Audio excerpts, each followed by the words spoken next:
many hope that the sickness that they experience, the serious mental confusion, will go tomorrow. Yes, we've gone to the meeting and we have been prayed for and we've been slain in the Spirit, and maybe tomorrow it will be better. But tomorrow never comes. Many do get the emotional high for which they crave, just like any drug addict. But the reality, as I said, is their sad situation continues, in spite of the weekly fix that they've had at their Sunday service. Their appalling health, regardless of the number of times they have been prayed for, regardless of the number of times they have been slain in the Spirit, and how many sessions they have had with their Christian counselors. And that is when you're going from bad to worse, where they put you through regression therapy, and you end up with sickness and disease and stories of you being raped that you never knew happened. And they put these thoughts in your mind and establish them so firmly that you are convinced you have done these things. Well, these people are basically tossing demons around. That's what it's all about. So, like a smoker, for the moment the craving is satisfied, but then the desire returns with a vengeance, and you need another smoke. They want to hear smooth words, and they also get that. Few want their comfort zone touched in any way. And even fewer want to hear the word obey. As I've said before, I can shut down any conversation, just bring up the word obey. We're under grace, we don't have to obey, and they think that grace is licensed to do exactly what they like. And boy, do they do what they like.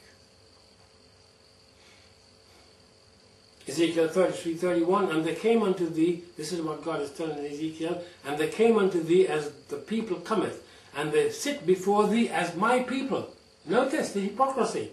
This is what God is saying. They're coming and sitting before you as my people. This is now in front of a genuine servant of God. And they hear thy words, but they will not do them, for with their mouth they show much love, but their heart goeth after their covetousness. Ezekiel 33:32, and lo, thou art unto them as a very lovely song of one that hath a pleasant voice, and can play well on an instrument. For they hear thy words, but they do them not. Well, that is one thing, isn't it? At least they had a reputable man of God to go to. Now, they will be hard-pressed to find a reputable man of God to go to. Oh, but yes, they can hear the lovely songs of people who have pleasant voices as if somebody played an instrument. Well, that's still about very, very much about. But to actually find a reputable man of God, oh, hen's teeth are far more common and popular. Consider the activity of this army of God. But remember, as I said earlier, I was talking that because somebody's God's servant, it doesn't mean that they're holy and righteous. And this applied to Nebuchadnezzar. Jeremiah 2:25-9. God calls him my servant. Isaiah 44:24. Thus saith the Lord that saith of Cyrus. Cyrus did a lot of good stuff. He is my shepherd and shall perform all my pleasure. So just be careful with the leaders, okay? Be careful with them, regardless of their lifestyle and what's coming out of their mouth. Hosea 1:5 alters the flow, and it tells us to whom the book is addressed. So in the 5th verse of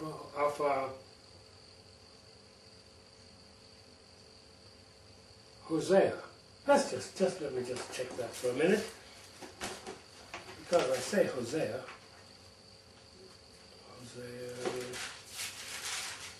say Hosea there. Hosea 1:5. No, I knew that scripture was wrong. I knew that scripture was wrong because we're dealing with the book of Joel.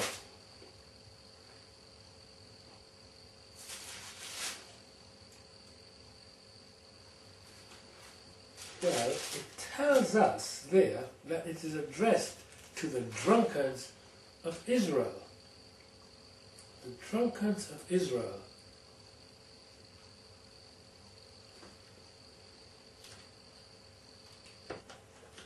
Yes, I said Hosea 1:5. It's not. It's Joel 1:5. I knew I was looking at the book of Joel. I just think we must have made a typing mistake there. Verse 5, Joel 1.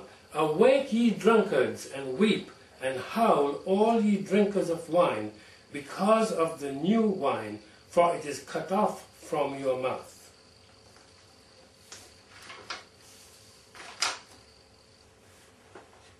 So Judah is not the only nation of Israel who are referred to as drunkards. The nation of Ephraim are also called drunkards. What an amazing link there is between what we are speaking about and what Isaiah is telling us. Not only are the people drunkards, which many people in the UK are, and it's a very real problem, and whose beauty is fading, then it speaks of the Lord being mighty and strong and destroying the drunkards.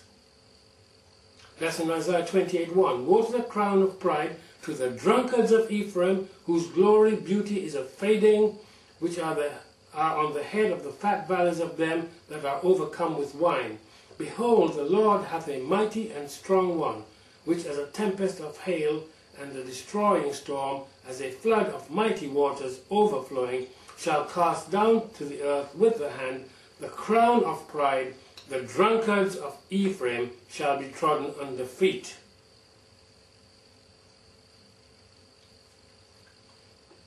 You see, because I'm mainly going to the English-speaking people, I need to bring in these things that relate to us as well. So it's not just an intellectual exercise that we are going through. Yes, so Joel addresses the drunkards of Judah and Israel. You know, around a quarter of the population drink to a harmful level. This is in July 2008 in the UK. That's what the public health minister said. National statistics show that in 2005-06, hospitals admitted 208,000 people with diseases caused by drink, double that of 10 years ago. Alcohol is thought to cause about 17,000 cases of cancer a year, and liver disease is becoming common for people in their 20s and 30s. Alcohol is to blame for more than 800,000 admissions, 6% of the national total. Drunken injuries and booze-related illnesses are costing the taxpayer $2.7 billion a year.